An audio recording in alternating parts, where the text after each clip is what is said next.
Assalamualaikum warahmatullahi wabarakatuh. Bismillahirrahmanirrahim. Ashhadu an la ilaha illallah wa ashhadu anna Muhammadar Rasulullah. Allahumma shalli ala sayyidina Muhammad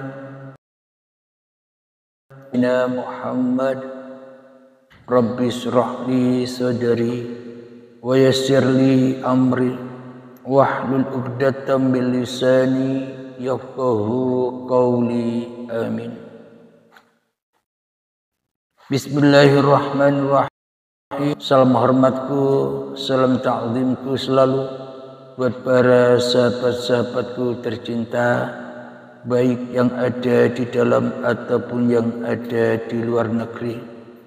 Semoga kita semua senantiasa selalu di dalam keindahan dan di dalam kebahagiaan dalam mengarungi kehidupan ini. Amin ya rabbal alamin. Alhamdulillahi rabbil alamin. Di malam yang indah ini kita akan mengkaji surat Toha atau Taha. Kita buka bersama.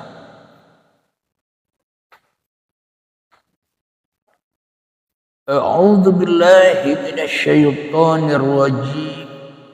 Bismillahirrahmanirrahim. Toha.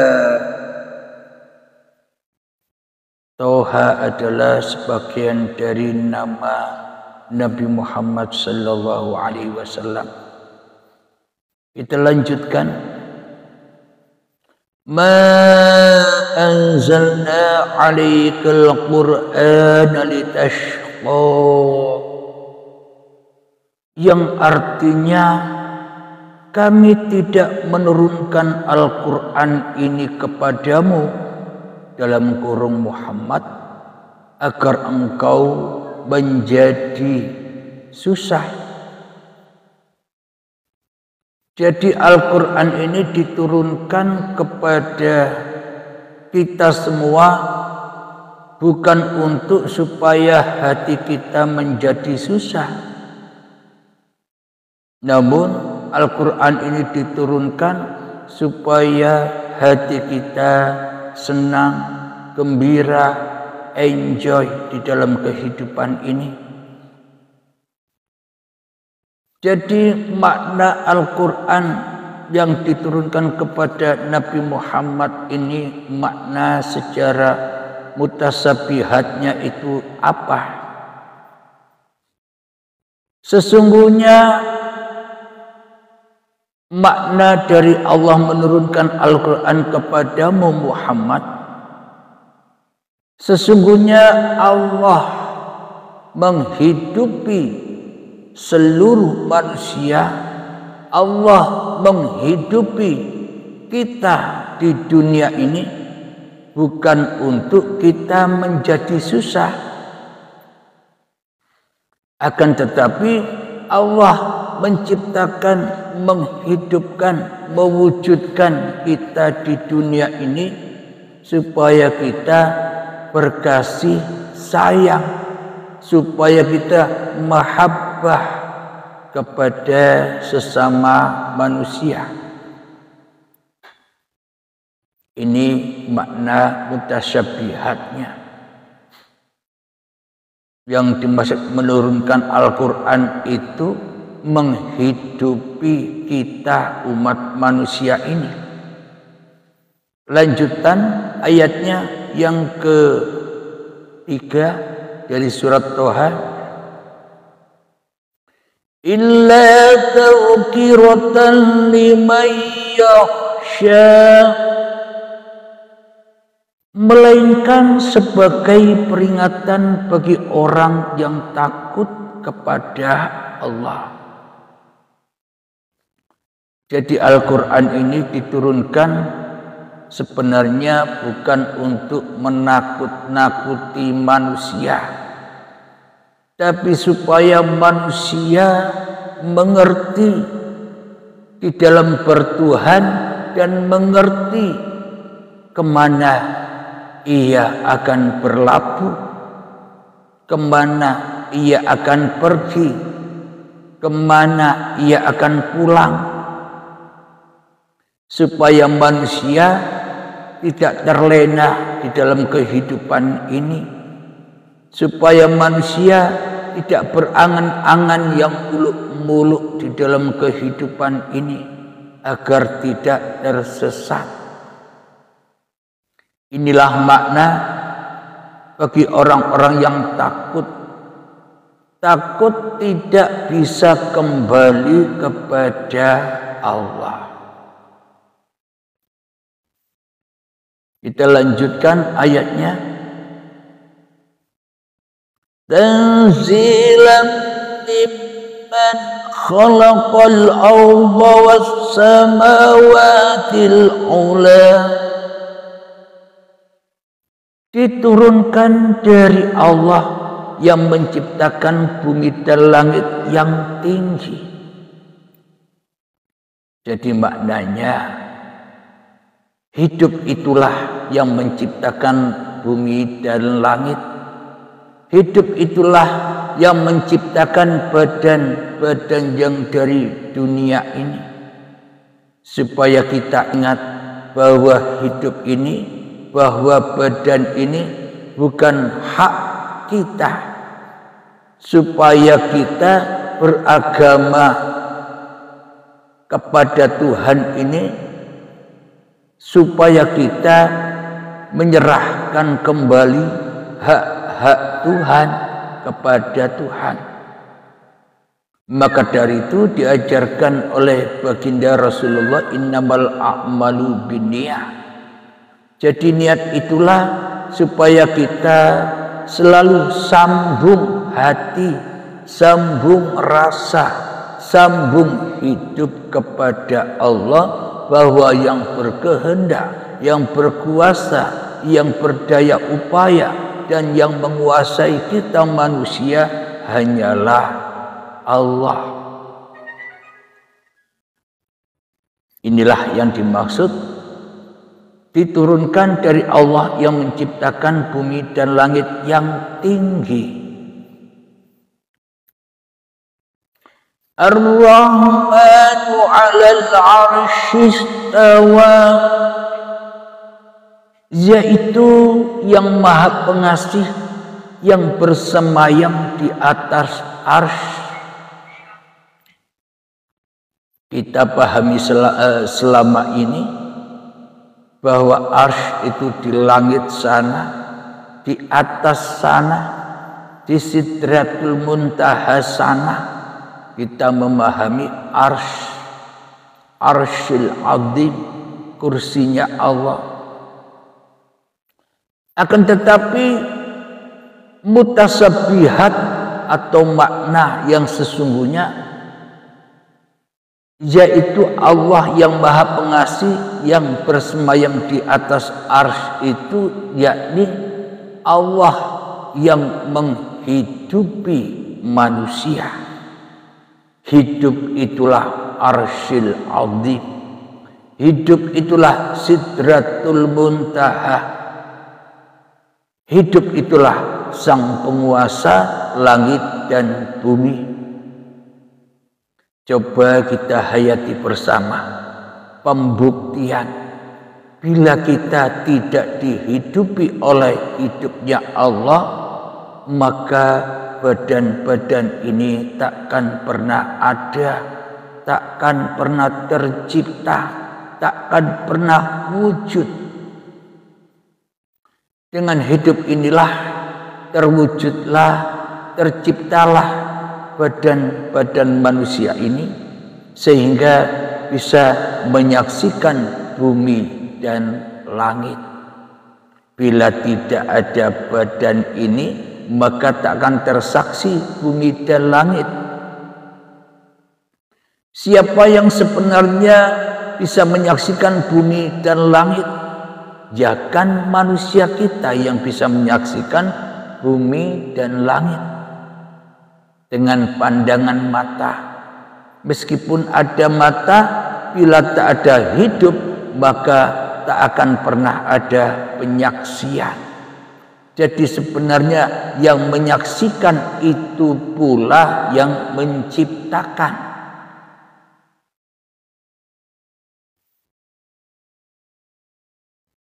Kita lanjutkan. Lahu ma fis samawati wa ma fil ardi wa ma bainahuma wa ma tahta tsara. Yang artinya miliknya lah apa yang ada di langit, apa yang ada di bumi, apa yang ada di antara keduanya, dan apa yang ada di bawah tanah.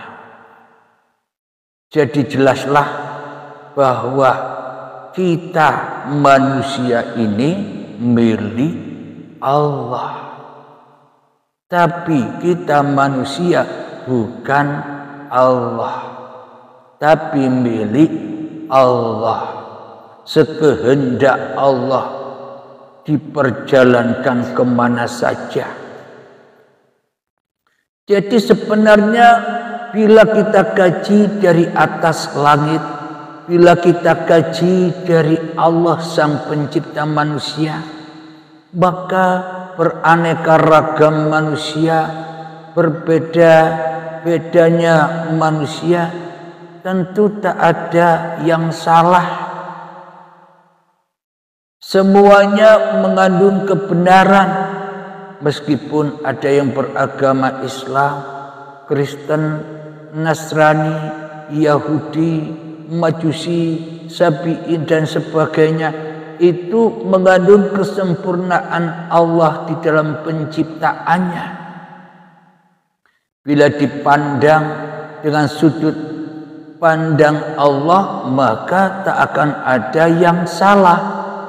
Karena yang Islam pun juga milik Allah, yang Kristen pun juga milik Allah, yang Nasrani, Yahudi, Majusi, Hindu, Buddha, Konghucu, semuanya pun juga milik Allah. Apa yang salah bagi Allah?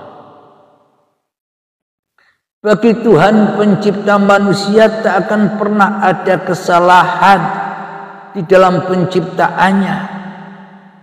Namun di sisi manusia inilah ada benar dan salah, karena manusia masih memakai sudut pandang ukuran manusianya, karena manusia masih merasa memiliki keakuan, kedagingan diri manusianya, sehingga manusia merasa dirinya yang paling benar di dalam apapun, paling benar di dalam imannya, paling benar di dalam keyakinannya, paling benar di dalam agamanya.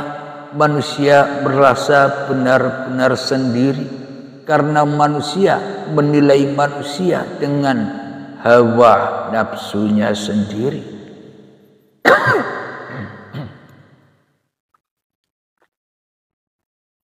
Sedang bagi Allah miliknya lah apa yang ada di langit, apa yang ada di bumi, apa yang ada di antara keduanya, dan apa yang ada di bawah tanah.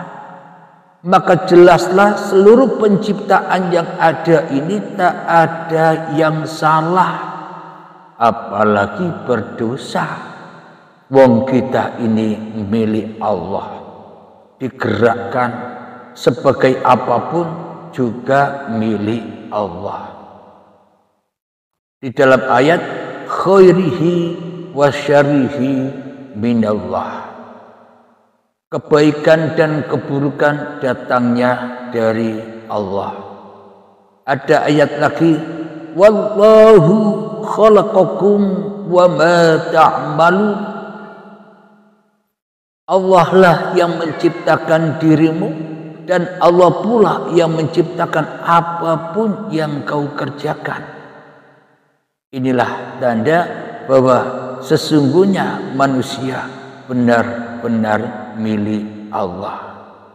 Bagi manusia, apapun agamanya, apapun golongannya, apapun alirannya, bila ia sudah sampai kepada Tuhannya, maka sudah tak ada perbedaan lagi. Yang ada hanyalah keindahan, yang ada hanyalah kasih dan sayang, yang ada hanyalah mahabbah, cinta. Namun bagi manusia yang belum sampai kepada Tuhannya, maka tak akan pernah ada cinta di dalam dadanya kecuali mencintai hawa nafsunya sendiri, sehingga ia tak pernah mencintai orang-orang yang di luar dirinya, apalagi beda agama, apalagi beda keyakinan, apalagi beda aliran, golongan dan lainnya, karena hawa nafsunya yang selama ini telah dipertuhankannya. Maka dari itu Al-Quran diturunkan supaya manusia bergegas hijrah kembali, memasrahkan dirinya kepada Tuhannya agar ketemu keesaan dan meliputi segala sesuatu. Karena disitulah yang dimaksud bertuhan itu, yakni ketika sudah tak ada bedanya yang melihat dan yang dilihat.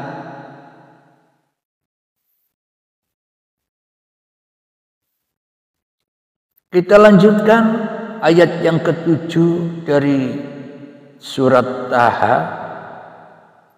Wa in tajhar bil qawli fa innahu ya'lamu sirra wa akhfa.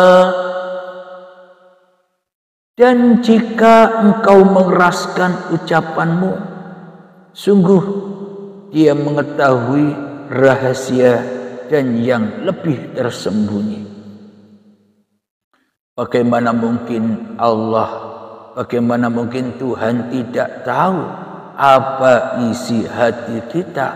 Wong hidup, wong yang punya hati itu hanya Allah. Ketika ada semut hitam di malam yang gelap, di atas batu hitam, semutnya hitam, tak akan pernah ada yang tahu hanya Allah. Kenapa? Karena semut itu pun ada hidup. Jadi bagaimana mungkin hidup tidak tahu hidup? Jadi araftu Rabbi bi Rabbi, aku mengenal Tuhanku dengan Tuhanku. Bila kita mengenal Tuhan dengan hawa nafsu kita sendiri, bila kita mengenal Tuhan dengan ukuran kepahaman manusia kita sendiri, maka tak akan pernah sampai manusia. Namun bila mengenal Tuhan dengan Tuhan, maknanya diri kita jangan jadi Tuhan lagi. Jangan merasa hidup ini sebagai miliknya lagi. Jangan merasa bahwa badan ini sebagai miliknya lagi.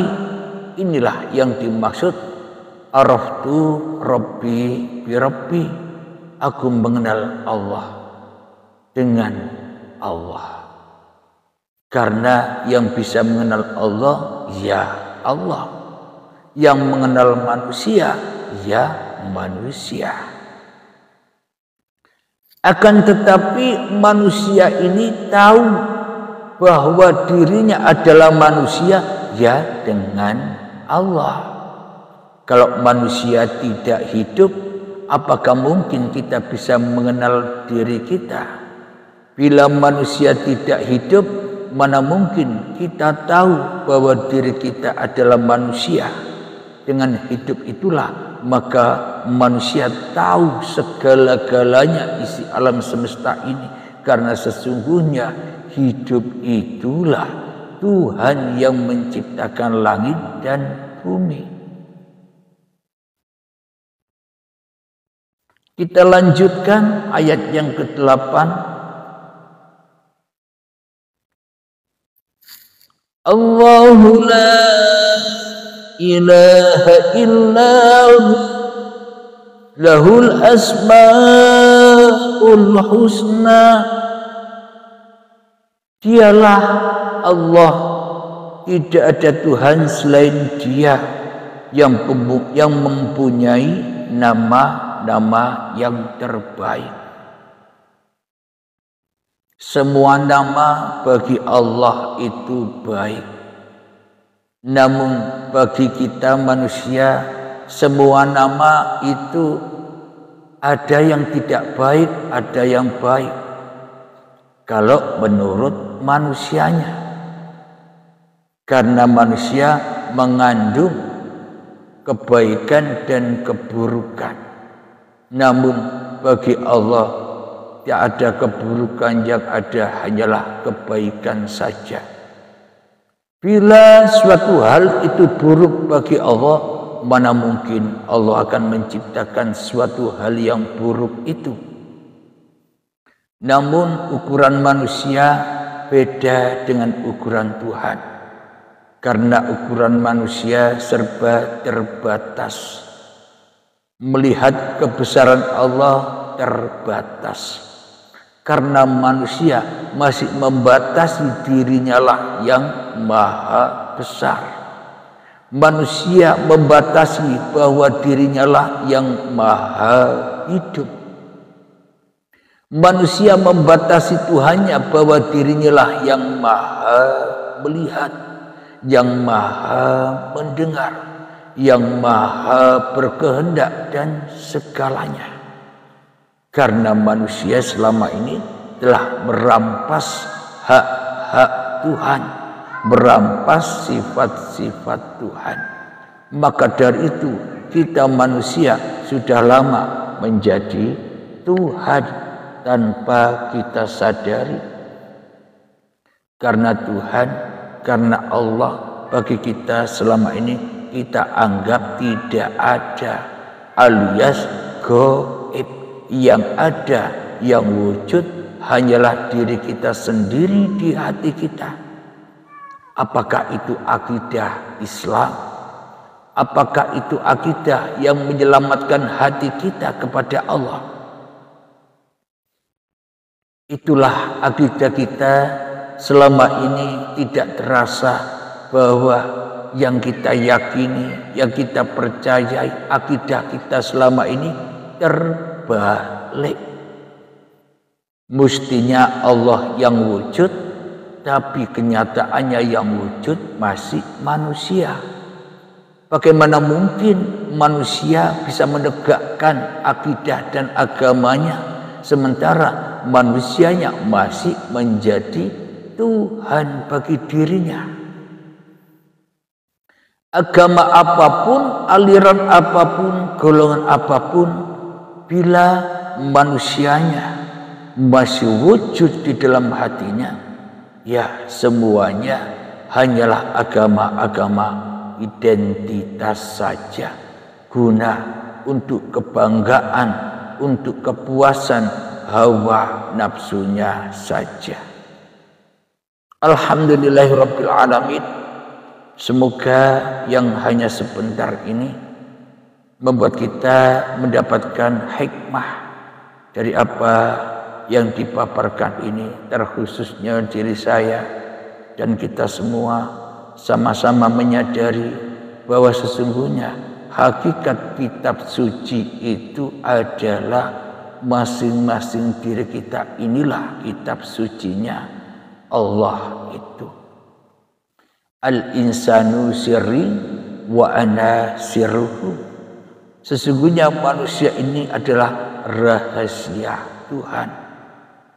Akan tetapi manusia berkeyakinan atau beriman seolah-olah Tuhan itu hanya bayangan manusia. Namun sesungguhnya manusianya lah sebagai bayangan Tuhan. Jadi kemanapun manusia, yaitulah hakikat Tuhan itu sendiri. Karena manusia hanyalah bayangan-bayangan Tuhan. Jadi manusia tak bisa lepas dari Tuhannya. Alhamdulillahirabbil alamin. Semoga saya dan kita semua senantiasa dipahamkan, dibimbing oleh Allah Subhanahu wa taala. Amin ya rabbal alamin. Sebelum kita adakan tanya jawab, kita akhiri dulu, dan insya Allah besok atau lusa kajian ini akan diunggah di YouTube Uripe Spasi Allah, agar kita bisa mendengar diulang-ulang lagi supaya bertambah kepahamannya. Alhamdulillahirabbil alamin. Assalamualaikum warahmatullahi wabarakatuh.